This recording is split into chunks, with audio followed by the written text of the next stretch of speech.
Donc, cette vidéo va vous montrer comment créer différents fichiers dans Office 365. Nous sommes maintenant à la page d'accueil.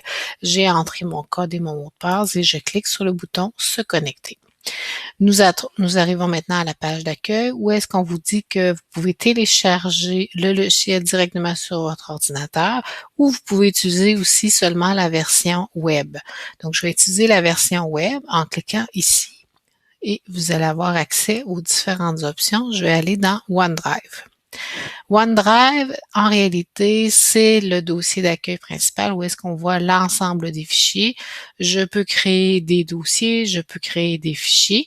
Et lorsque je clique sur le bouton Nouveau, il me donne accès aux différents types de fichiers que je peux créer. Nous allons créer notre premier fichier Word, qui est un fichier de traitement de texte, mais vu qu'il est en online, c'est-à-dire qu'il est en ligne, je le crée sur le serveur et non pas sur mon poste de travail.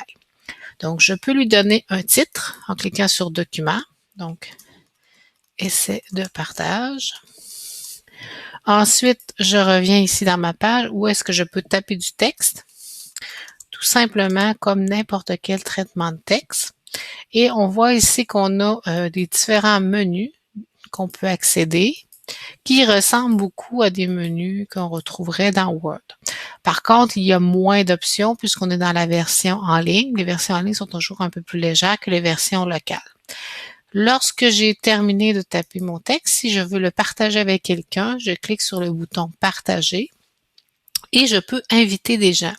Donc, si je connais les adresses courriel exactes, je vais taper les adresses courriel et je vais leur donner l'option soit de modifier ou seulement de lire. Donc, le mode lecture permet à la personne de voir le contenu, mais ne permet pas de le modifier. Alors que peut modifier, c'est que la personne va pouvoir autant modifier que moi le document. Je pourrais inclure aussi un petit message de bienvenue.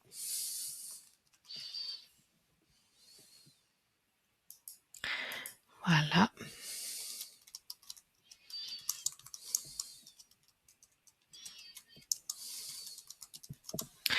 Et je peux cliquer sur le bouton partager pour que les personnes reçoivent mon message de bienvenue. Si je veux utiliser seulement le lien, à ce moment-là, je vais cliquer sur obtenir un lien et là, j'ai le choix, encore une fois, soit un lien de lecture, soit un lien de modification. Je vais choisir un lien de modification puisque c'est un travail que je vais vouloir que les étudiants tapent des choses en équipe. Donc, je vais créer un premier lien.